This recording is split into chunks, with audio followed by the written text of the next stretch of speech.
Le cinéma est fait d'images qui restent dans nos mémoires. Des images magiques, terrifiantes, magnifiques.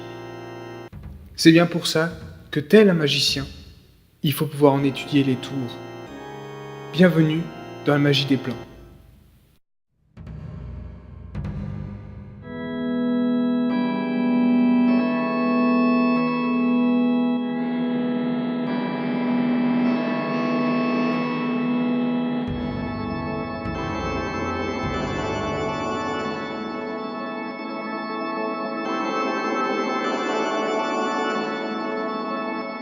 Donc bonjour à tous et bienvenue pour ce nouvel épisode de la magie des plans. Aujourd'hui, on va consacrer ce deuxième épisode à un plan issu d'un très grand film réalisé par un réalisateur assez connu, assez apprécié. Je parle bien sûr de Stanley Kubrick.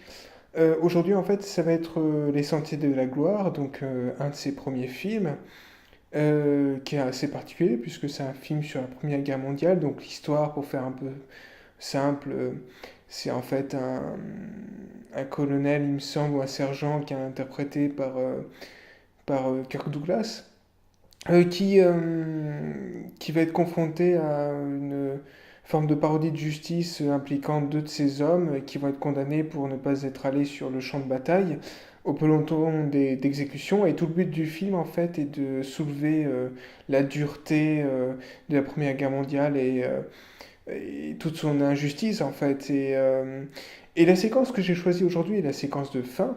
Donc, pas n'importe laquelle, puisqu'elle est assez importante et assez émouvante. Elle définit toute l'absurdité, en fait, de la guerre de manière générale et surtout de ce conflit-là. Donc, je vous mets l'extrait et je commente à côté, comme d'habitude. Alors, ce qui se passe là, en fait, on est dans un bar avec des soldats on leur amène en fait une Allemande. Donc là, on a Dax qui est en face et qui entend la moquerie, en fait, le mépris pour les Allemands.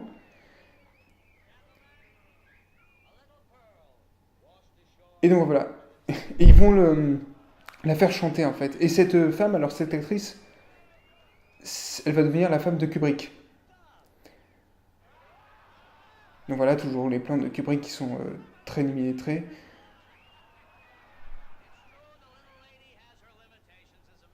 Donc voilà. Donc, oui, toujours cet humour un peu. En fait, c'est bien pour montrer le mépris qu'il y avait envers les Allemands.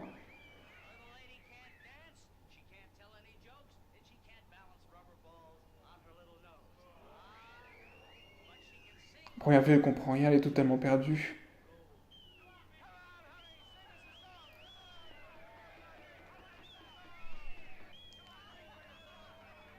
Alors là, il y a une sorte de gêne. Et voilà. Faut qu'elle chante. Elle en pleure, elle est terrifiée.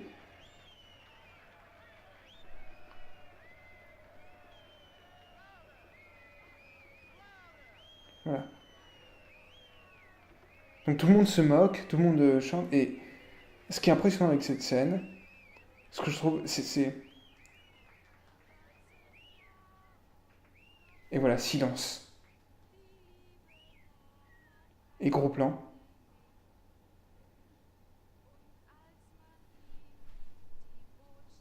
Et là, tout le monde est calmé. Personne ne rigole. Une forme de respect. Et c'est après tout ce conflit, en fait, que par l'art, par la chanson, cette femme va porter la paix. Voilà, tout le monde reprend l'air. Et les larmes s'échangent.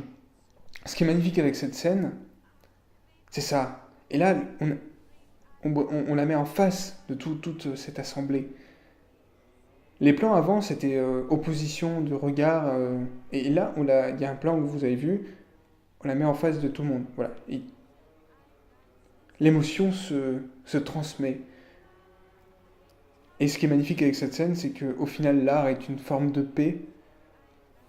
Et en fait, c'est une scène qui est totalement en opposition avec tout le film, qui est horrible, qui parle d'injustice, de tribunaux de guerre, de parodie de justice.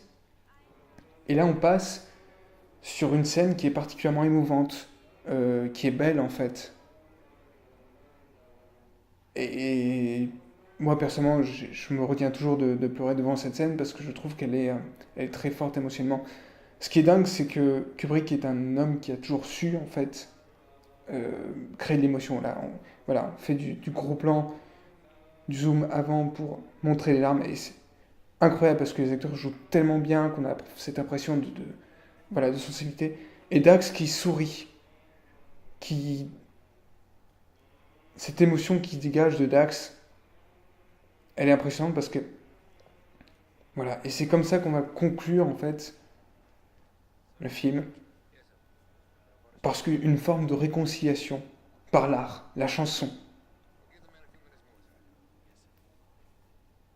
Et toujours le travelling avant voilà.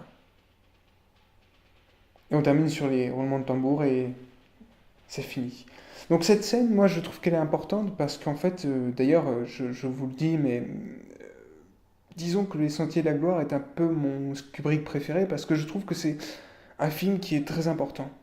Euh, Parce il a été interdit en France pendant un bon moment parce que ce film pointe énormément de soucis, de choses qu'on a du mal à dire concernant la Première Guerre mondiale. Il y a beaucoup de choses dont on a honte en France et que ce soit pas que la France d'ailleurs, parce que les, euh, les groupes militaires ont tous une certaine forme de barbarie à l'égard de leurs propres soldats. Et à la fois, il y a toute l'absurdité de la guerre dans cette séquence et toute l'humanité qui peut en ressortir. C'est-à-dire que après toute cette horreur qui précédait avec ces injustices, c'est vrai qu'on a tendance à taper du poing devant le film. L'émotion nous prend et on termine sur cette scène assez belle euh, où on a cette femme qui est allemande et qui va chanter. Je crois elle est pas allemande, je crois qu'elle est alsacienne ou quelque chose comme ça. En tout cas, c'est beau. Et ce genre de séquence que j'aime chez Kubrick, c'est quand il met en place l'émotion. Kubrick a cette manière de mettre en place l'émotion qui lui est propre, parce que il met en opposition. Il va partir toujours d'une forme d'opposition, aller vers l'émotion. Je pense à, par exemple, euh, cette scène alors de transition qui y a dans 2001 l'Odyssée de l'espace, où justement